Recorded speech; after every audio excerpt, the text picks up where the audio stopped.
See the notification. Should come up here. There we go.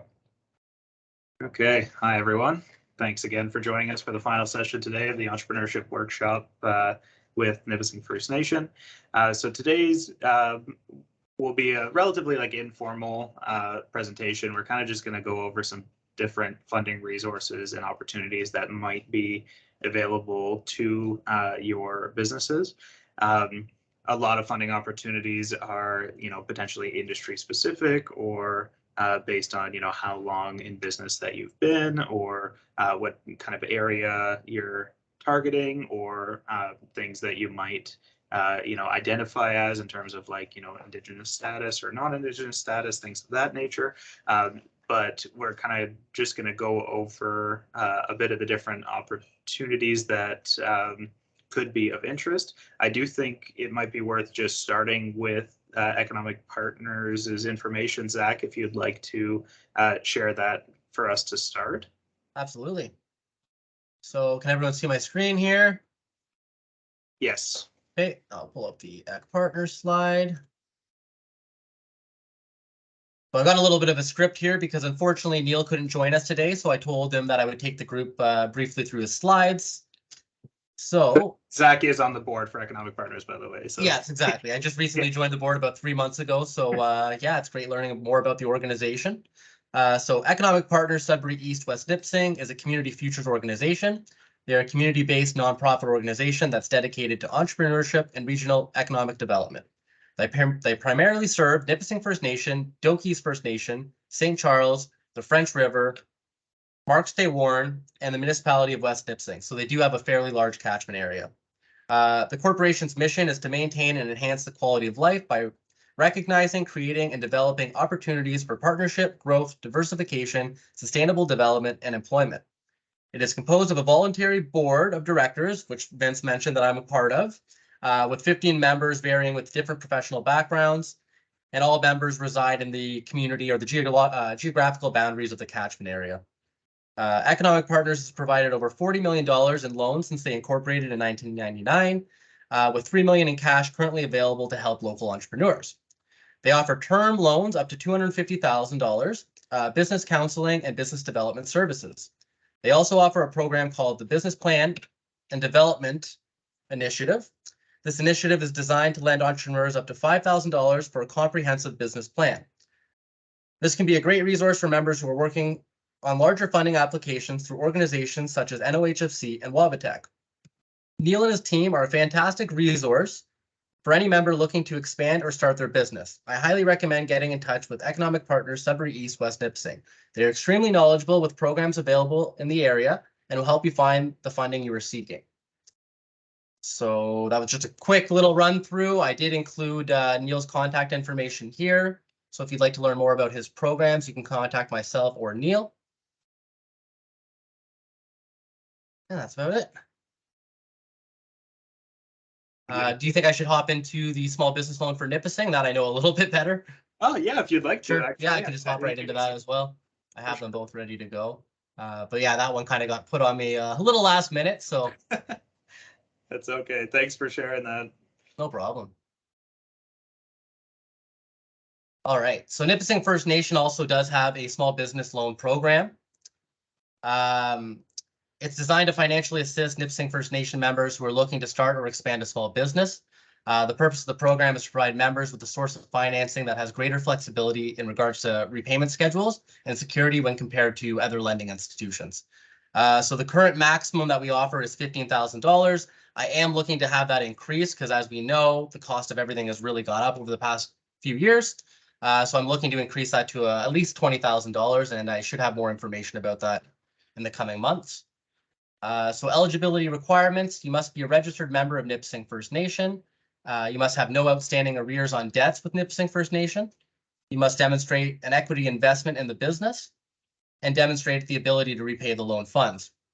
We also require that you complete a credit approval and credit check. And if you're operating a business within Nipissing First Nation, a business license from Nipissing First Nation would be required. So the application process is pretty straightforward. You would submit your completed small business application and credit check authorization form and hand it to myself at the Economic Development Department.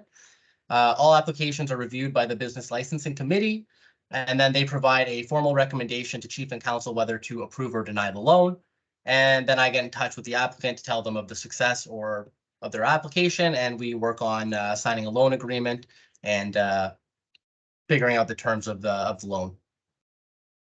So the terms of financing, the first payments of principal and interest are due within 30 days of the signed loan agreement. Payments shall be made on a monthly basis. And the minimum rate of interest shall be the Bank of Canada Prime plus 2% or 5%, which is ever lowest, which right now would obviously be the 5%. And the maximum term length for a loan shall be 5 years and should not exceed the estimated lifetime of any assets held as security. You're not going to get a better business loan than 5% these days. Exactly. No, I highly recommend people taking advantage of it. To be quite honest, not a lot of people are. I haven't had a ton of applications for this program, and I would really like to see more people taking advantage of this program. So if you are interested, please get in touch with me and we can discuss this further. Perfect. And with that, I will pass it back to Vince. There's my contact information on the screen, but I'm pretty sure most of you already have it. Awesome. Thanks a lot, Zach. Wow, I didn't realize you guys had the rates at that rate still. So if I ever have NFN members come to me, I'm gonna please make do. sure I push towards you as like probably step one. The whole idea of the loan is not to make it a recurring revenue stream for economic development, but really offer that support to businesses, right? So sure. That's why we would have that greater flexibility versus a traditional lending institution. Yeah, 100%. So I do think now then we will get into an overview of the NOHFC programs. We have with us here today Dominique Marleau from the Ministry of Northern Development, who's going to, hi Dominique, thanks for joining us today. She's going to give just an overview of the different programs that the NOHFC has to offer and that might be potentially applicable to your businesses. So whenever you're ready, Dom, feel free to take it away. Perfect. Okay, so I'm just going to share my screen here.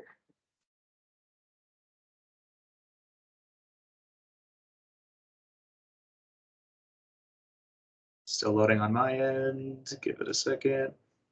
There we go. Perfect. Good? Yep. Okay, so just to give a bit of background, I'm Dominique Marleau. I'm with the Ministry of Northern Development. Our part of our mandate is to deliver the provincial or many of the provincial economic development programs, one of which is NOHFC, which is primarily our largest funding program. So I'll just be providing an overview of the different programs today. I didn't go into all our programs, so I'm just going to focus on the private sector side of things.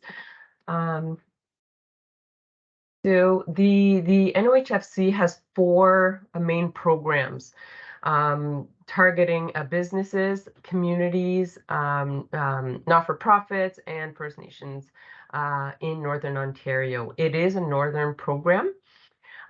There are the 4 programs are Invest North program, which is intended to be for private sector businesses. There's the People and Talent program, which is an internship program geared towards not-for-profit and private sector. The Community Enhancement program, which is not-for-profit, community-driven, and then the Cultural Supports program, which is also more the public side of programs. So today's presentation is going to focus more on these 2 programs here on the left-hand side.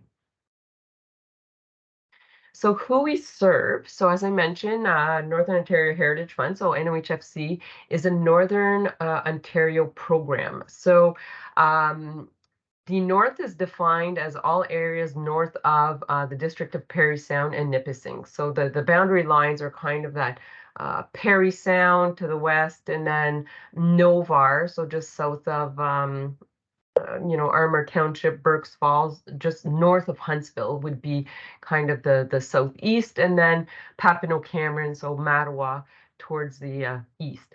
And then we go all the way up north. NOHFC provides economic development towards approved projects in Northern Ontario. So looking at the districts of Algoma, Cochrane, Kenora, Manitoulin, Nipissing, Parry Sound, Rainier River, Sudbury, Thunder Bay, and Temiskaming. So as I mentioned, I'm going to focus on two main programs today. So the Invest North program is designed to boost economic growth in Northern Ontario by encouraging business to invest in transformative, strategic business development opportunities in the North. So the program focus overall, so before I dive into the individual programs, the main objective of the program and the main criteria when evaluating projects is that they're looking at not only job creation, but they will also look at productivity, innovation, business competitiveness, revenue growth, export capacity development, and job creation. And so all those items are used in evaluating projects when they're submitted to the board for consideration. So the first program is the innovation program. This program is intended to, again, I'm not going to be repeating private sector, but these programs are for private sector. So this program supports research and development and commercialization of new and innovative technologies. So who is eligible? Again, business as a standalone or in partnership with a public sector academic research institution. So for example, if you were a business and you're working with ICAMP or NORCAT or an institution on developing your product, doing testing, that partnership would be eligible to apply. In terms of what's eligible, so it's R&D project and demonstration commercialization of new and innovative technologies. Now, depending on which program you're applying for, everyone has a different definition for what is considered innovation. So for NOHFC purposes, it's defined as an innovative technology project as the development or implementation of ideas to produce new or improved strategies, capabilities, products, services, or processes with a strong focus on ensuring to satisfy a market need or desire. So that last portion of that sentence is very important. So it has to satisfy a market need or desire. So this is not intended for an individual that says, oh, I have this great idea. I'm going to try to test this out to see if it would work. It has to be supported. It has to be a project that's supported by demonstrated needs. So there has to be some kind of documentation or proof or someone that identified or clients or whatever it might be, that there's a market for your product. So funding under this program, so for the R&D component, it's a conditional contribution, which means it's a conditional grant, which means if you meet certain requirements as part of the project deliverables, again, going back to that productivity, job creation, efficiencies, revenue growth, export capacity. So again, going back to those key elements, if you meet those conditional contributions, you can receive up to 50% of total eligible costs up to $500,000. So conditional contribution means if you meet those conditions, then it's non-repayable. So we try to stay away from the term grant because there's always some conditions tied to it. In terms of applied research, development, and demonstration commercialization, it's 50% again, up to $2 million. So this would be more towards, if you want to do a bit of R&D, but then you also want to build your manufacturing plant to start producing or manufacturing your new product, that's where that program would fit, where your project would fit. Under the investment program, so there's kind of three subcomponents. So there's the launch program, which is a startup. There's the grow program, which is an existing business looking to expand its current services or product market services. And then there's the locate program. So this would be for businesses that don't currently have a presence in Ontario that want to locate to the province, specifically Northern Ontario, for their business operations. So who's eligible? So again, it's business looking to start up, expand, or locate in Northern Ontario. Eligible costs under this program include capital construction, leasehold improvements. So if you were, for example, rather than build a new building, if you were looking to, have a long-term lease to do something, those leasehold improvements means anything that you would have to do to that building to meet your business needs to operate your business. New or used equipment, including capital leases. So if you were looking to manufacture a certain product, any equipment that you would require to do that could be considered eligible under this program. Land servicing costs, ICT, marketing for new products and business initiatives, and training costs. So for those last two items in terms of marketing training costs, we like to see under this program it not be a significant percentage of your program, of your project. It's not intended to be a marketing program. It's really intended to focus on the capital and the equipment needed to start up, with a small percentage with the marketing. And in terms of training costs, it specifies there it's more related to third party. So it would be if you were to buy a large piece of machinery and you or staff need training on that machinery, it would be those costs associated, the costs associated to that. So what is eligible? So eligible project activities include capital construction, as I mentioned, leasehold improvements, new used equipment, land servicing costs, marketing, as I mentioned, there's a max percentage there. So really looking at that 20% as the max in terms of marketing, and then the training costs. So again, it would be the supplier supplying you with the machinery or the equipment, looking to charge an additional cost for training or education on that, on the equipment. So in terms of breakdown of financing, so for the launch component, so it's a conditional contribution of 50% up to a max of 200,000. So again, conditional contribution, it's a grant, it's non-repayable, but there are conditions associated to it. So for under the launch, as an entrepreneur, it has to create at least one full-time position. So usually it has to be an individual located in Northern Ontario. So we often see this as being the applicant or the owner of the business would be considered that one full-time job. In terms of growing, so that's the expansion program. This results in confusion, but there's 4 intakes throughout the year. So although the application process is continuous throughout the year, there's 4 main intakes. What this means is, depending when you submit your application throughout the year, you'll be competing, because this is a competitive program, you'll be competing with the same against the projects that were submitted in a given time frame. So if you have, for example, the first intake is March 31, then any application or intake that would have received from January to March, they are evaluated against each other. So that's the intent of those intakes. So it's a conditional contribution. So 20% can be a conditional contribution of 400,000. It could be a combination of conditional contribution and loan. So that would be a max of $1 million. So 400,000 would be the grant, 600,000 would be the loan. Again, this is at 50% total. So in order to access that funding, your project cost would have to be around $2 million. And then you can apply for the term loan only. So that would be 50% up to $1 million as well.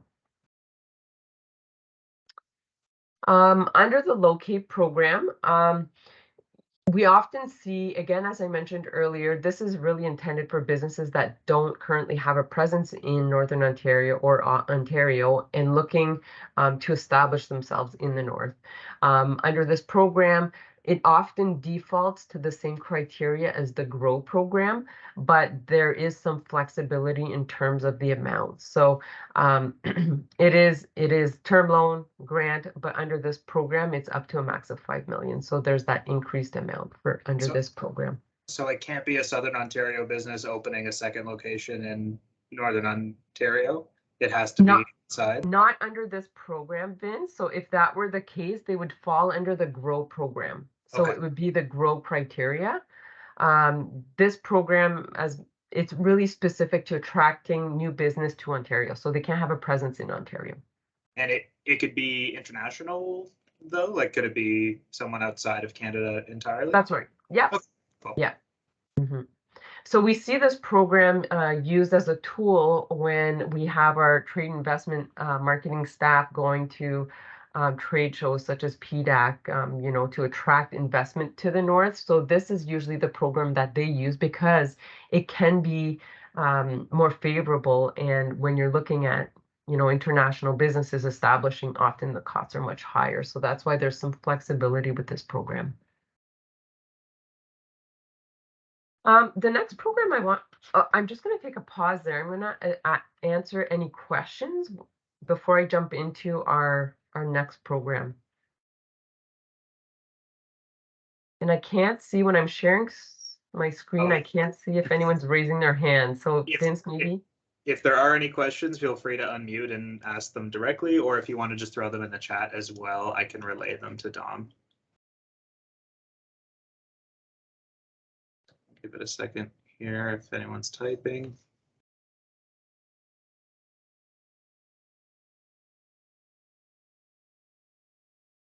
Doesn't look like there are any questions, so I think you're good to. Perfect.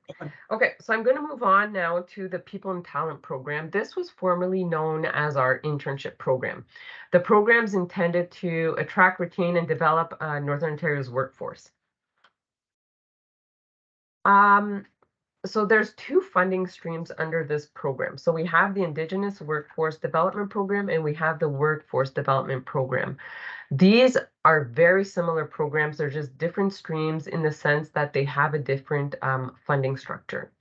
So the purpose is to, again, strengthen and develop Northern Ontario's workforce through business partnerships by offering internships to private sector companies. I'll just jump into specific details with the funding in terms of the difference there. So this program is intended to be a 52-week program. So when you're applying, you have to have been in business operating for a year. You have to have at least one full-time person working at your business in order to be eligible to apply to this program. The placement is really intended to provide a good work experience to an individual and receiving some good mentorship and supervision to develop transferable skills that can be applied in another workplace if they're not hired with your organization when you apply. So under this program, they'll cover salary and wages and the employer's portion of MERCs for a limited internship period. So as I mentioned, it has to be 52-week period, minimum 35 hours a week. So it's really intended to fund a full-time position with your organization. Under the Indigenous stream, it has to be for an individual that identifies as an Indigenous person. They have to be new entrants into the workforce or are transitioning to a new career, are underemployed or unemployed in another field. So they either have to be, so basically it can't be someone that's currently working for you and they want to change positions within your organization. It's not really the purpose of the program. It's really looking at, there's a demonstrated need for this type of position with your organization, and you're looking to hire an individual. And for that individual to be considered eligible, they have to be changing careers or underemployed or unemployed. So we often see with internship programs that they have to be, a certain age or they have to be a recent, post-secondary graduate. That's not the case with this program. NOHFC's moved away from that criteria. So it's really looking at developing the current workforce to meet a need in the North. So funding for the funding structure is different under the Indigenous stream and the workforce stream. So for for eligible businesses under the stream, you're eligible for 75% of funding of the intern salary up to a max of $52,500 per year. If you were a not-for-profit, it would be the same, but it's $35,000. So this is really intended to provide an incentive for companies to hire individuals that identify as Indigenous and to offset some of those salary costs. So the workforce development stream is very similar to the Indigenous stream, so I'm not going to spend too much time here other than highlight a few things that I haven't mentioned, one of which the positions really aren't intended to be clerical in nature. So if you're looking for someone to, you know, a reception to just answer your phone, that's not the intent of the program. It's really looking at developing capacity where there's a demonstrated need in the workforce. So if you were looking for an individual to, for example, help you with your social media side of things and communication and branding, then that would be considered eligible. That would not be considered clerical. Again, under this program, it's 52 weeks, minimum 35 hours a week. When you're looking to hire a candidate, they have to be eligible to work in Canada. They have to be 18 years of age. It cannot be an individual that was previously funded through an NOHFC internship. And as mentioned, they have to be legally entitled to work in Canada. So the funding under this program, which is not specific to Indigenous, is 50% of the intern salary up to the max of $35,000. Here I just put some general information. So if there's individuals that aren't from the region, these are some regional numbers here for our offices throughout the north. But here is my contact information. So if you have any questions or interested in applying, you can contact me directly. In terms of, oh, I see Jody has a question.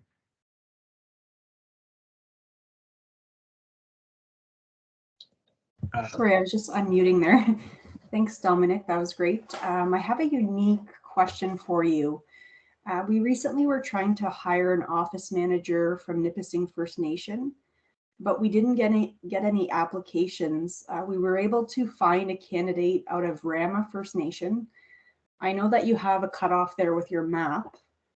Is there another organization similar to yours that would be able to help with that internship in that area, or like, are we disqualified because it's outside of the zone type of idea? Yeah, so is the intent that that individual would relocate or no? No, because of the distance. Right. And they're in Rama, like near Aurelia? Yeah. Yeah. I'd have to take a look. I'm not sure. Actually, I think if it's considered, is it considered part of Muskoka? I don't believe so, but I could be wrong. I'm not 100% sure. Either. Yeah. I'd have to do a bit of digging because there are some other agencies such as FedDev that service all of Ontario. Okay. And they might have a similar internship program. FedNord, the reason I was asking for Muskoka area is because FedNord, their boundary includes Muskoka. So that's the only reason I was asking. But I could do a bit of digging and maybe send that information perhaps to Zack, and he can share it with you. Great, thank you so much. Yeah. Oh, I see there's another question. Oh, hi. Thank you for all of the information today. I have a question. Is it for your program? Is it geared towards sole proprietorship or a corporation? It's both. It can be both, either or. It's just if it's sole proprietor, you would have to be operational for a year. Oh, okay. Or if you're looking, sorry, if you're looking to start up, it can be either or. So when you say operating for a year, the product being used for a year. Yeah, sorry, I was responding in terms of the internship program, but what program are you asking about? All of them. Okay, so yes, so I'm just going to answer generally then. So yes, if you're a sole proprietor, corporation, they're all eligible to apply. Thank you. So maybe if I have time, I'm just going to touch a bit. I didn't include it as part of the presentation, but I just thought I'd talk a bit about the application process. So the NOHFC programs, everything's on the NOHFC website. So the application process is there. It requires you to create a profile. And once that profile is created for your organization, it will prompt you, on which program you want to apply for. The application is all online, so you can start plugging away, filling out the information, and you can select the option that says share, and then select me in the drop-down box, and I can go in, review your application, provide feedback in terms of content, in terms of eligibility, in terms of recommendations on how to improve the application before you send it to NOHFC for consideration. The initial application, so I'm going to speak to the launch and the grow programs. Those are it's a two-stage process. So once you apply online, really that first stage is really intended to provide an overview of who you are, what you want to do, and what your project is in terms of cost estimates. It's a 3-4 pager. It's not intended to be a lengthy, full-blown business plan in that stage.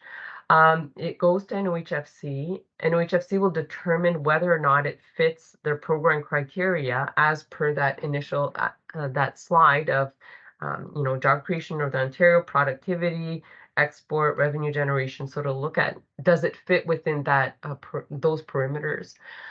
If it fits, you're moved to the next stage. At that next stage, you're assigned to an advisor such as myself. And I would work with you and guide you in terms of you developing a business plan. Now, I know business plans can sound intimidating. It doesn't have to be a consultant developed business plan. We do have templates with very specific questions in terms of what we're looking for that stage. And so that would provide some details in terms of some more concrete costs, what you're looking to do, a fair bit of detail on your market research conducted, and basically the whole overview. It's all the content of what you would typically find in a business plan, but it's articulated more simply by type of a questionnaire. Once that's complete, it's submitted to a third party and they do the due diligence. So they'll do the evaluation and then it goes to the board for a decision in terms of whether they will fund it or not. The whole process for the startup and the expansion program can take anywhere from 6 to 9 months, just depending how quickly you can complete that second stage. So sometimes when individuals are, doing something else, that often falls to the wayside, right? So it just depends on how quickly that information can be gathered and provided to the advisor. In terms of the workforce program, so the internship program, it's a much quicker program and application process. Again, same process in terms of developing a profile online, application online. You can select myself or another advisor to provide some feedback before you apply, but it's just a one-stage process. So once that you click submit, there's not usually further details to be provided.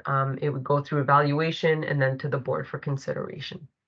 So that can take anywhere from 6 to 8 weeks. It's not intended to be a very lengthy program or process. Okay, awesome. If there aren't any other questions for Dom, I think we'll close off that presentation. Thank you so much again for sharing that info.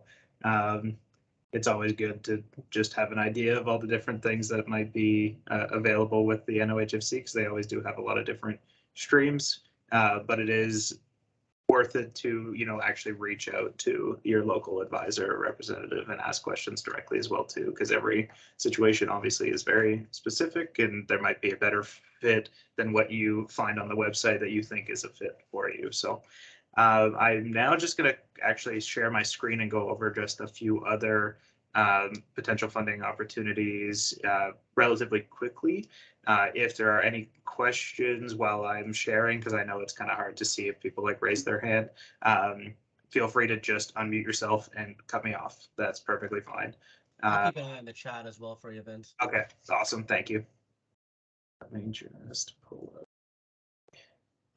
We just have a quick comment over here. I just wanted to say I grew up in Muskoka, and it stops at Severn River, which is just north of Washego. So Rama is south of there. Okay, so it'd still be considered Southern Ontario then? Yeah. Okay, thank you. Appreciate the info. Welcome. All right, here, let me move this over here and let me know once it's loaded in if people can see that. Yeah, I've got it on my screen. Okay. So I'm just going to quickly fly through a few different things. And again, feel free to unmute yourselves and ask me questions. So the first organization that I have here are called the Northern Ontario Angels. They're a group of angel investors who are looking for potential opportunities to invest in. If you think you have a business idea and you'd like to say maybe your idea is a bit more avant-garde or unique or potentially innovative, and you're not able to find other sources of traditional funding, it might be worth maybe having a meeting with the angel investors to see if they are potentially interested in investing in your idea. Usually, this is in the form of a business plan, potentially a pitch or some discussions. There's not set processes per se.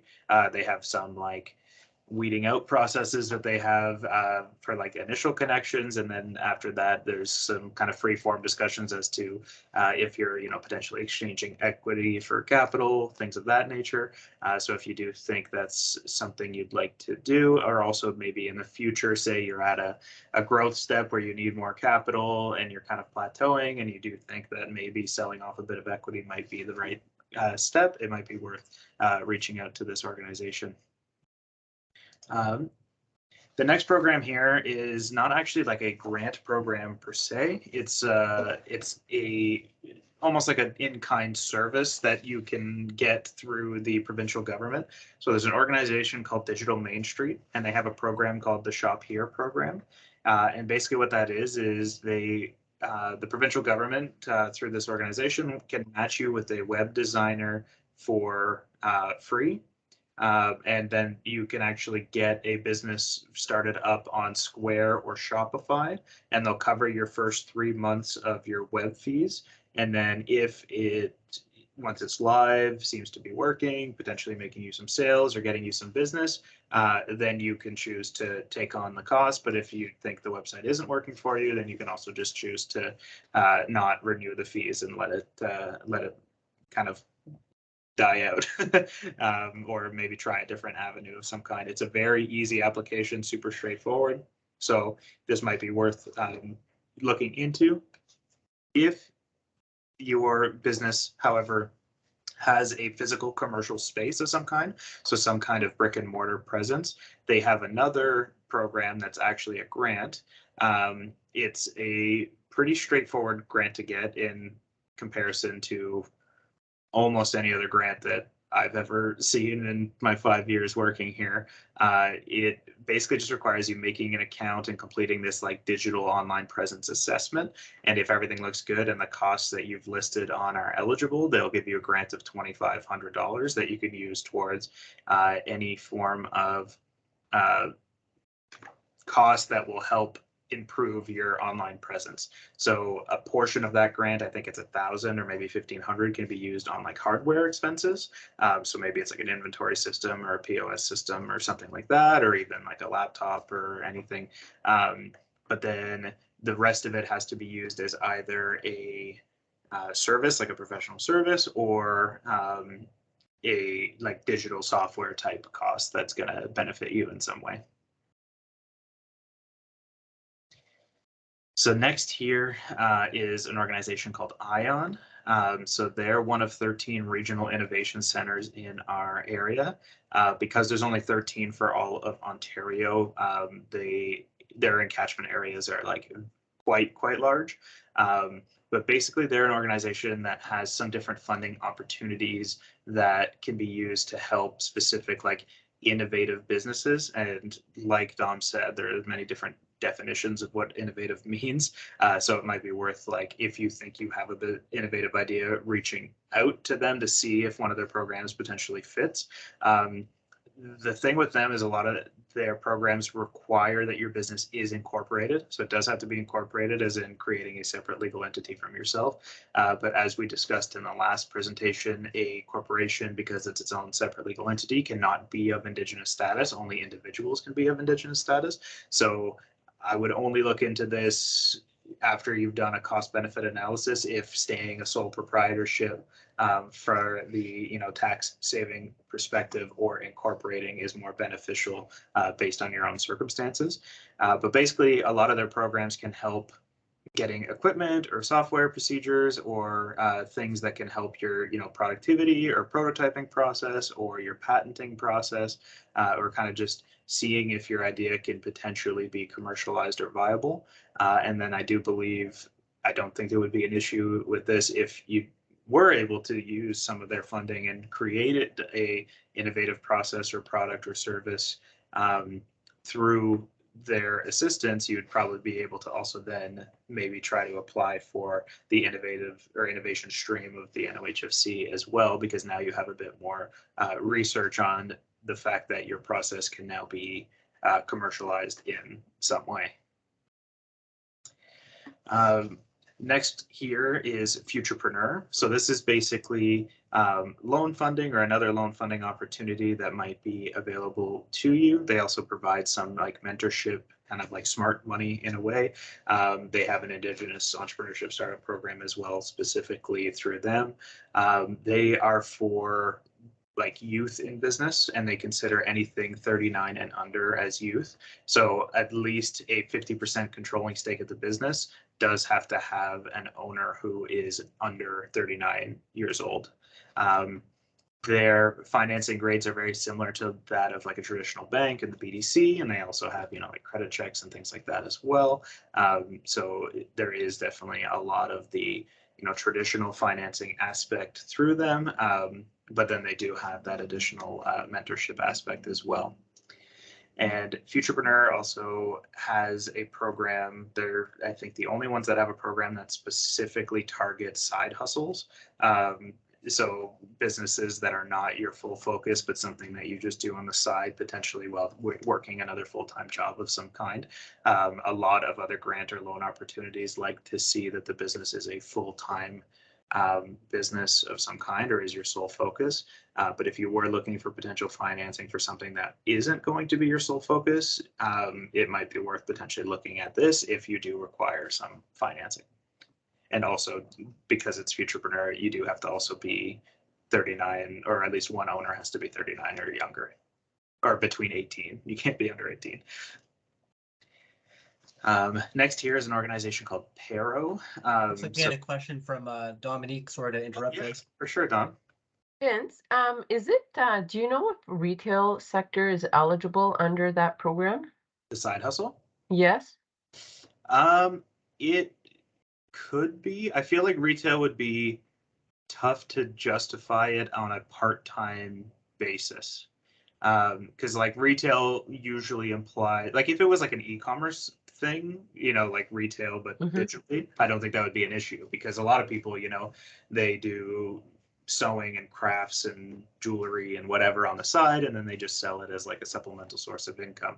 But I feel like it might be harder to justify if it was, getting an actual commercial space with overhead and rent and then selling products like brick and mortar, physically retail. Because if you were only operating on side hustle type hours, getting enough profit to justify, paying that rent, I feel like might be a harder sell. But if for some reason, because like they are pretty open-ended when it comes to financing, if the business idea can actually operate at part-time hours and generate enough profit to be able to pay back a loan and their credit check is fine, I'm assuming they would be potentially okay with it. Does that make sense? Yeah. Any other questions before I continue? I think you're okay. Okay, awesome. All right, so next is Paro. They're a organization that specifically focuses on women's enterprise in Northern Ontario. So if you are in a women-led business or a business that is, 50% women-led or more, you can potentially access some of Paro's services. They have kind of very unique services compared to a lot of other grant or like loan providers in the way that they actually conduct their programs. One of their main programs are called, where is it here? The circles.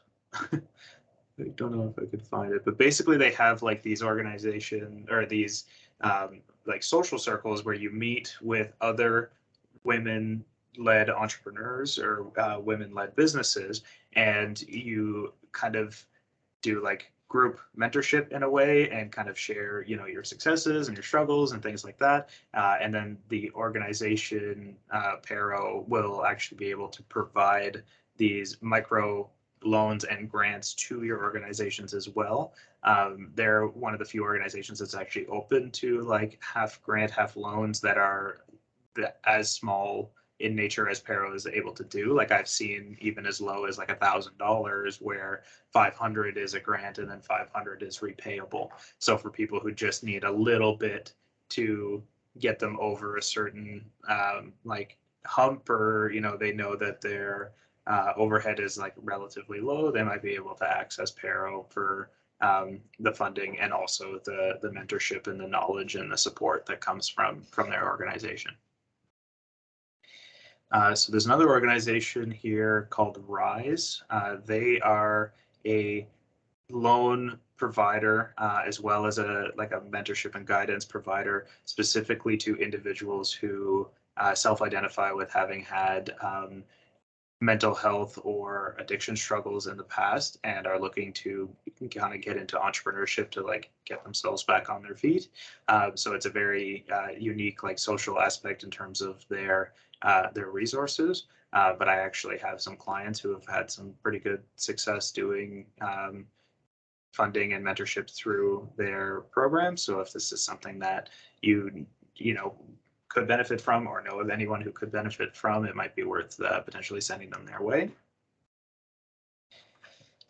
So another organization that you guys have potentially heard about is Wabatech. They are similar to the Community Futures Development Corporations that a lot of individual districts have, such as Economic Partners, the one that Zack presented on earlier. Here in North Bay, in our area, we have Nico Community Futures. Wabatech operates in a similar way, but they have a significantly larger encatchment area, and they focus specifically on businesses that are led or owned by people of Indigenous status. So they have a pretty intensive process, I would say, to getting financing through them. They require pretty extensive business plans and background checks and credit checks and things like that. And there's certain industries that they also don't allow as well. But it has a portion of their funding that can be forgiven in a way, conditional funds, similar to the definition that Dom was talking about earlier. So this might be a potential avenue for funding that it would be worth reaching out to one of their advisors or their organization to discuss next steps. And then finally, the program that I have at the end here is actually one that I run myself here at the Business Center. It's basically a program where you work through a series of virtual workshops similar to what we've done in this program, but you actually work on a business plan as like your core deliverable through the program. So the workshops usually run for a month, and they're 2 workshops a week, so around 8 workshops total. And you learn general business skills and how to actually complete the business plan. And then at the end of the program, if you have done all the workshops, completed the business plan, and it looks viable, you're given the opportunity to actually pitch to an external grant committee for a grant of $5,000 or up to $5,000, as well as the ability to kind of participate in some different forms of mentorship as well. Dom on this call is actually part of our external grant committee, and we have a few others. We have Larry from the Northern Ontario Angels, which I talked about earlier, and then we also have Matthew from ION, which I also talked about earlier. You'll start to know the business world is in Northern Ontario is a pretty small world. A lot of people, know each other, know who to call if you ask the right people. But through this program, we've actually had a lot of great success. I'm pretty sure the statistic that Jen, my boss, Jennifer Nickerson, told me was that 75% of businesses that have done this program since 2014 are still active to this day, which far beats out the stats of just businesses that start in general, because I'm pretty sure 1 in 5 businesses don't make it past 3 years in business. So that shows the fact that, actually planning out the business, thinking about how you plan to like bring yourself to market actually has a long-term benefit, as opposed to, flying by the seat of your pants and hoping for the best and just jumping into business. Some people get success that way, but not everyone. So in terms of the eligibility, you do have to be 18 years or older and a Ontario resident and a Canadian citizen or a permanent resident. It has to be a starting or expanding business that is less than 5 years old, and it has to be the full-time focus. So you can still be working part-time, but if you are in full-time education or employed full-time, like a traditional salary job, you wouldn't be eligible for the program unless you were looking to get out of those full-time commitments. To qualify for the grant, you do have to have a contribution to your business that is either in cash or in kind equivalent to 25% of that grant amount. To be honest, that number hasn't changed in a while, and 25% of that grant amount, like if you own a decent laptop and a beater car, you're probably fine to have that in-kind contribution. So it's a relatively low hurdle to climb. It's basically just to show that there is some contribution or skin in the game, and you're not starting from zero, complete zero, before applying to the program. And then full-time hours or full-time commitment towards developing and running the business in the eyes of the ministry who gives us the guidelines for this program is 35 hours a week is what they determine as full-time. You can't be enrolled in any other type of provincial government program. So the main specific ones for financial assistance that unfortunately the government considers as double dipping, unfortunately, is OW, ODSP, and EI. So if you are on any of those programs, you wouldn't be eligible for this, but I have had some people who were on those social assistance programs who went through the program and were off of them by the time of pitching. And I've also had people who didn't actually care about the grant, but just wanted to audit the course for the information. And they were on those social assistance programs, but then they were able to take that information and kind of escalate the business once they had the knowledge and the resources that were available to them. And then the rest is basically any type of business is eligible as long as it's not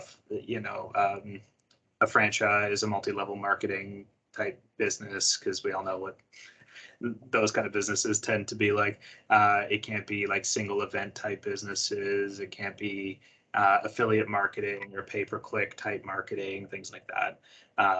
So if it is a legitimate business that operates in a relatively traditional way, then it would be perfectly fine. It does have to be a for-profit business, though. It can't be not-for-profit businesses or charities. And then the application process is honestly relatively simple. Right now it's closed because I'm currently getting ready for our next intake, which starts in April. But we do it usually twice a year in both the spring and the fall. So we'll have an April intake or around April every single year, and then also a fall intake around September every year. So the September intake, the applications, if you are interested, are most likely going to open around June. I'm acting confused, but I'm the one who determines when they'll open. So I'm pretty sure June is when I'm going to decide on. So keep an eye out on the website on June, and then there'll just be a link here that you'll be able to click. That'll take you to a PDF that will open up, and you'll be able to apply directly because it will get sent right to my email once the PDF is complete. But that's it for different funding opportunities that I've kind of collected to talk on today. Are there any questions about any of them before we wrap up for the, I guess I was going to say the session, but actually this is the end of the entire series as well. Yeah.